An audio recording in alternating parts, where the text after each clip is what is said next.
Hello my anime lovers, what's up and welcome back to my channel. आज हम देखने वाले हैं सोलो लेवलिंग सीजन 1 का एपिसोड नंबर 2। तो अब बिना किसी देरी के चलते हैं सीधा वीडियो की तरफ। टीम मेंबर्स डर के मारे घबराए हुए थे क्योंकि कुछ सेकंड पहले ही उन्होंने अपने साथियों की दर्दनाक मौत देखी थी। स्टैचू की आइस से जो ब्लास्ट हुआ था उसे देखने के बाद किसी को समझ नहीं आता कि आगे उनके साथ क्या होने वाला है। चियुल बाकी सबको चेतावनी देता है कि वो अपनी जगह से ना हिलें। शायद उनकी मूवमेंट से ये स्टैचू अटैक कर रहा है। जिनवू जूही से बात करने की कोशिश करता है पर वो अपने सामने हुए हादसे को देखकर इतने सदमे में थी कि वो हिल भी नहीं पाती। चियुल जिनवू को वार्निंग देने के लिए शुक्रिया अदा करता है क्योंकि उसकी वजह से आधे लोगों की जान बच पाई थी। वो जिनवू से पूछता है कि उसने स्टैचू के अटैक को पहले कैसे महसूस कर लिया, जिस पर जिनवू जवाब देता है कि उसे बस खतरा महसूस हुआ, जिस पर उसने जल्दी से रिएक्ट करने का फैसला किया। लेकिन तभी जिनवू एक और खौफनाक बात देख लेता है। चियुल का एक हाथ स्टैचू के अटैक के कारण कट चुका था। जिनवू तुरंत उसका खून रोकने के लिए उसके हाथों में पट्टी बांध देता है। चियुल कहता है कि उसके अनुभव के हिसाब से ये स्टैचू अगर एस रैंक का नहीं तो कम से कम ए रैंक का है, क्योंकि स्टैचू के पास इंस्टेंट किल करने की शक्ति है। चियुल फिर बताता है कि स्टैचू के पास जो इंस्ट्रक्शंस उन्होंने देखे थे वो फालतू नहीं है, बल्कि उनके पीछे जरूर कोई रहस्य है। ये कहकर वो उन कमांडमेंट्स को जोर से पढ़ता है। फर्स्ट में लिखा था कि उन्हें गॉड को वर्शिप करना होगा। सेकंड में लिखा था उन्हें गॉड की प्रशंसा करनी होगी। थर्ड में लिखा था उन्हें गॉड के प्रति अपनी आस्था को साबित करना होगा, और जो इन 3 कमांडमेंट्स का पालन नहीं करेगा वो जिंदा नहीं बचेगा। ये सुनकर जिनवू को समझ में आ जाता है कि जिस गॉड की बात लिखी हुई है वो वही बड़ा वाला स्टैचू है जिसने अपनी आंखों से उन पर हमला किया था। धरती पर जब पहला पोर्टल खुला था तब उस पोर्टल की वजह से उन्हें बहुत सी सुपरनैचुरल चीजें देखने को मिली थी। उनमें से एक थी कि कुछ इंसान अवेकन हो गए थे जिनके पास उन पोर्टल के मॉन्स्टर्स को हराने की शक्ति मिली थी। इन अवेकन ह्यूमंस को हंटर कहा गया है, जो पोर्टल्स के थ्रू डंजन के अंदर जाकर रेड करके इस धरती पे मॉन्स्टर को एंटर करने से रोकते हैं। हंटर्स दिमाग और शरीर दोनों से स्ट्रॉन्गेस्ट होते हैं क्योंकि ये रोज डंजन की डेंजरस सिचुएशंस का सामना करते हैं। उसके बाद हमें जिनवू की छोटी बहन संग जिन्हा को क्लास में दिखाया जाता है, जो अपनी फ्रेंड हान सॉन्ग यी को लेट होने के कारण पूछती है। सॉन्ग यी जिन्हा से जिनवू के हंटर होने के बारे में पूछती है, जिस पर जिन्हा बताती है कि उसका भाई ई रैंक हंटर के रूप में अवेकन हुआ था, जो कि इतना ज्यादा स्ट्रॉन्ग नहीं है और अक्सर इंजरीज का शिकार होता रहता है। सॉन्ग यी इस बात पर कमेंट करती है कि अगर वो हंटर होती तो वो ई रैंक को भी अच्छा दिखाने का टैलेंट रखती। डंजन में चियुल और जिनवू स्टैचू ऑफ गॉड के दिए गए 3 कमांडमेंट्स को कैसे टैकल करना है उस पर डिस्कस करते हैं। इन पावरफुल स्टैचूज से फाइट करने के लिए वो लोग काबिल नहीं थे, जिसके कारण उन्हें सर्वाइवल पर फोकस करना होगा।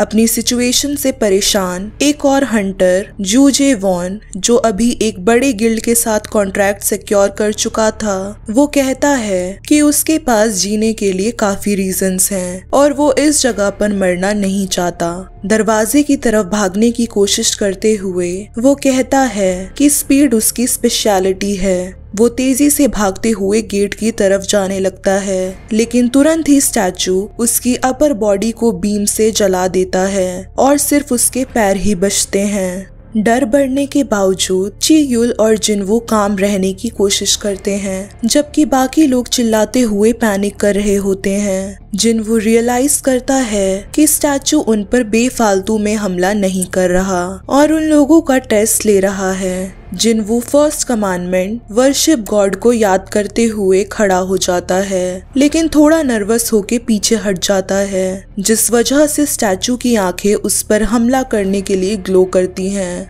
वो जल्दी ही अपना सर स्टैचू के सामने झुका लेता है, जिससे आईज ग्लो करना बंद कर देती हैं। ये देखकर कि उसका अंदाजा सही था, वो बचे हुए टीम मेंबर्स को बोलता है कि वो लोग भी स्टैचू के सामने अपना सर झुका लें। वो समझाता है कि स्टैचू सिर्फ उन्हीं लोगों पर हमला करेगा जो एक सर्टेन हाइट से ऊपर होंगे। सबके झुकने के बाद स्टैचू का एक्सप्रेशन एक खौफनाक हंसी में बदल जाता है। ये देखकर कि स्टैचू का एक्सप्रेशन बदल गया है और अब वो उन पर हमला नहीं करेगा, सारे लोग खुश होकर उठ जाते हैं कि सिर्फ अपना सर झुकाने से इतना बड़ा खतरा टल गया है। जिनवू को अभी भी कुछ अजीब लग रहा था। तभी वो सारे देखते हैं कि स्टैचू भी अपने थ्रोन से उठ रहा है और उनकी तरफ चलते हुए आ रहा है। दूसरा कमांडमेंट प्रेज गॉड के बारे में सोचकर एक मेंबर बोलता है कि वो एथनोलॉजी का स्टूडेंट है और उसके पास गॉड के लिए कुछ प्रेयर्स हैं।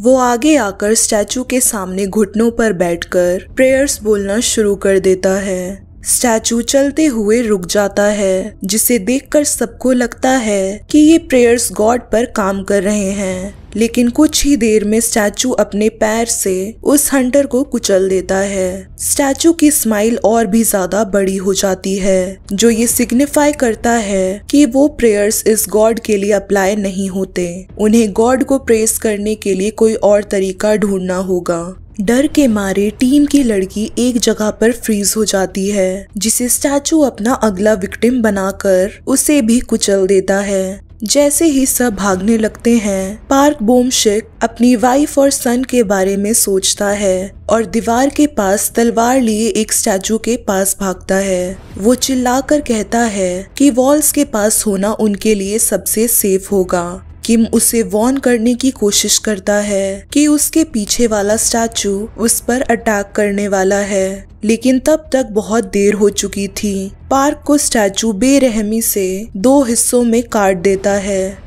जिनवू भागते हुए सेकंड कमांडमेंट के बारे में सोचने लगता है। रूम में म्यूजिकल इंस्ट्रूमेंट्स पकड़े हुए स्टैचूज को देखकर उसे प्रेज गॉड का मतलब समझ आ जाता है कि उन्हें गॉड की प्रशंसा करने के लिए म्यूजिक का इस्तेमाल करना होगा। वो बचे हुए टीम मेंबर्स को बोलता है कि वो हथियार पकड़े हुए स्टैचूज के पास ना जाएं और म्यूजिकल इंस्ट्रूमेंट्स पकड़े हुए स्टैचूज के पास खड़े हो जाएं।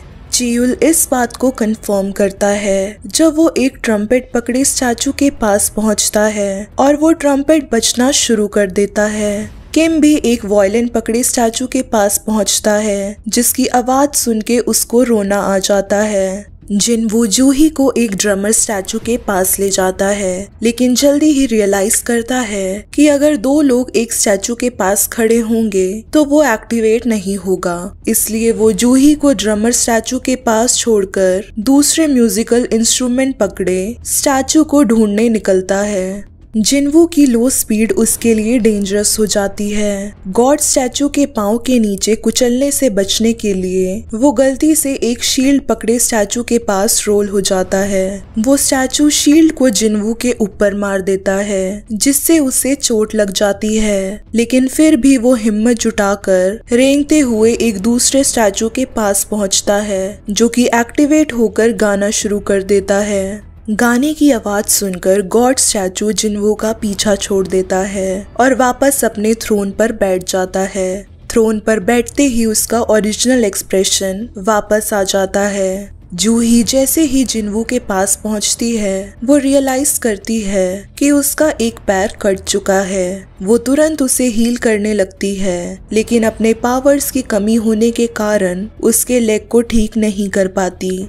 जब बाकी के लोग उनके पास पहुंचते हैं, किम सारा ब्लेम चियुल पर डाल देता है कि उसके कारण ही वो लोग इस जगह पर फंसे हैं। बाकी के लोग किम की बातों के अगेंस्ट जाकर बोलते हैं कि उन्हें किसी एक पर ब्लेम नहीं डालना चाहिए, क्योंकि उन लोगों ने वोट्स करके ही यहाँ आने का फैसला किया था। चियुल भी खुद पर सारा ब्लेम ले लेता है, क्योंकि उसका मानना था कि टीम लीडर होने के कारण बाकी टीममेट्स की सुरक्षा उसकी जिम्मेदारी है। जिनवू को इस बात की चिंता सताती है कि ये समय अभी लड़ाई करने का नहीं है, अभी एक और कमांडमेंट को फॉलो करना बाकी है। तभी रूम में जोर से आवाजें आने लगती है। सब मुड़कर देखते हैं कि रूम के सेंटर में गॉड ने एक स्टोन को निकाल दिया है, जिनवू समझाता है कि ये एक ऑल्टर है जो एंशियंट टाइम्स में सैक्रिफाइस के लिए यूज होता था। किम कहता है कि चीयुल को अब अपने साथियों की मौत की रिस्पॉन्सिबिलिटी को उठाने के लिए खुद का सैक्रिफाइस देना चाहिए।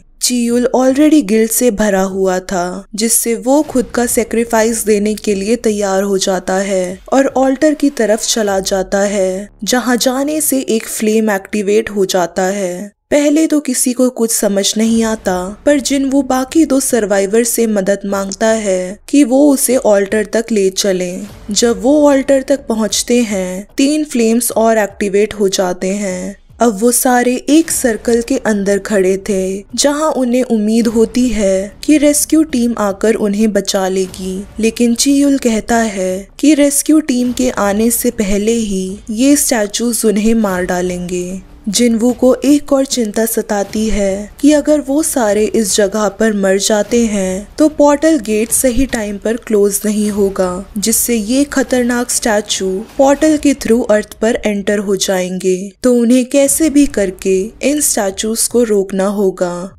दूसरी तरफ जिन्हा को दिखाया जाता है, जो अपनी अनकॉन्शियस माँ को देखने के लिए हॉस्पिटल आई थी। वो अपनी मॉम के साथ 1 वे कम्युनिकेशन कर रही होती है और उन्हें अपनी डेली लाइफ में हो रही चीजों के बारे में बताती है।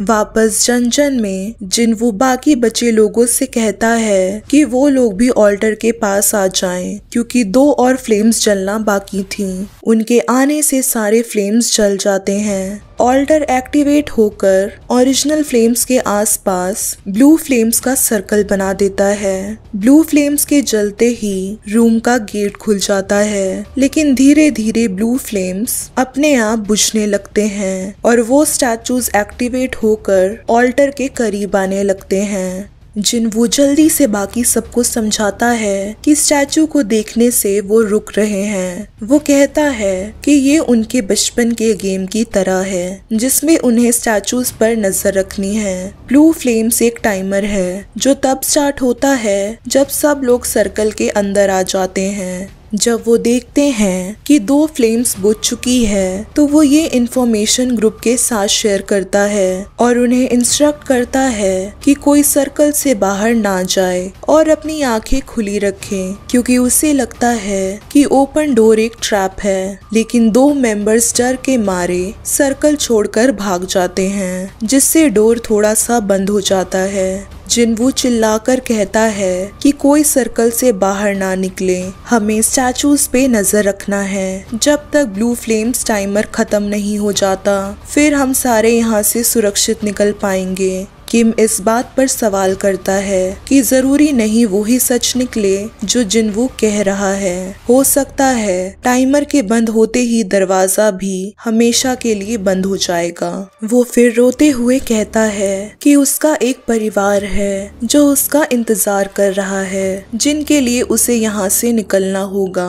किम भी सर्कल को छोड़ के वहाँ से भाग जाता है। अब कमरे में सिर्फ जूही, चियुल और जिनवू बचे थे। चियुल जिनवू और जूही को भी वहां से जाने के लिए कहता है, जिससे सर्कल में फ्लेम जलते रहेंगे और वो दोनों वहां से निकल पाएंगे, क्योंकि अभी वो लोग यंग हैं। उन्हें जीवन में काफी चीजें देखना बाकी है। मैजिकल पावर्स का ज्यादा यूज करने के कारण जूही के पैर नहीं चल रहे थे, जिसे देखकर जिनवू चियुल से कहता है कि वो जूही को बाहर ले जाएं, क्योंकि वो खुद चल नहीं सकता। जूही कहती है वो अपना सैक्रिफाइस देगी क्योंकि वो यूजलेस है, और दोनों को वहां से जाने के लिए बोलती है। जिनवू जूही को वो एसेंस स्टोन देता है जो उसे पहले एक गॉब्लिन को मार के मिला था। वो जूही को अपना प्रॉमिस याद दिलाता है जो उसने उसे बाहर लंच करवाने का किया था। वो कहता है कि इस एसेंस स्टोन से मेरी तरफ से कुछ खरीद के खा लेना।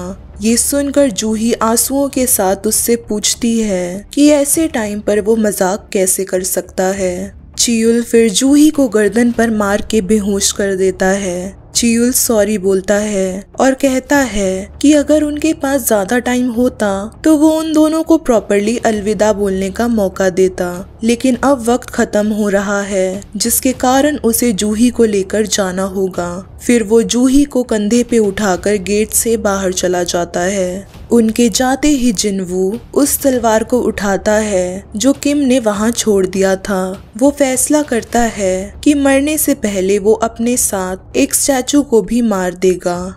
एक स्टैचू जो अब काफी पास आ चुका था वो जिनवू पर लगातार वार करता है और उसका एक हाथ काट देता है, जिससे उसकी चीखें पूरे डंजन में गूंज जाती है। अपने मन में वो अपनी वीकनेस के बारे में सोचता है जिसके कारण हमेशा उसका मजाक उड़ाया गया था। वो कहता है कि काश वो भी दूसरों की तरह मजबूत बन पाता। वो बाकी के टीम मेंबर्स की सेल्फिशनेस को भी याद करता है कि अगर वो लोग सेल्फिश ना होते और एक साथ खड़े होते तो वो सारे बच सकते थे।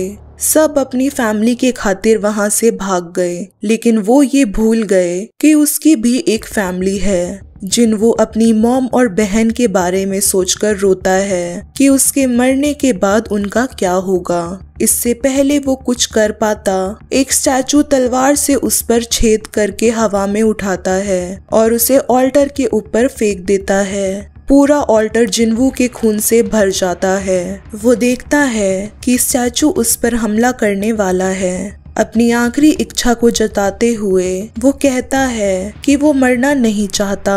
स्टैचू पूरा जोर लगाकर जिनवू पर तलवार से वार करता है, लेकिन उससे पहले ही आखिरी ब्लू फ्लेम बुझ जाता है। फिर जिनवू को एक स्क्रीन दिखाई देता है जो उसे प्लेयर बनने का ऑप्शन देता है, जिसे वो एक्सेप्ट या डिक्लाइन कर सकता है। उस पर लिखा था कि अगर वो इस ऑफर को डिक्लाइन करेगा तो उसका दिल 0.02 सेकंड्स में रुक जाएगा, जिसे देखकर वो येस पर क्लिक कर देता है।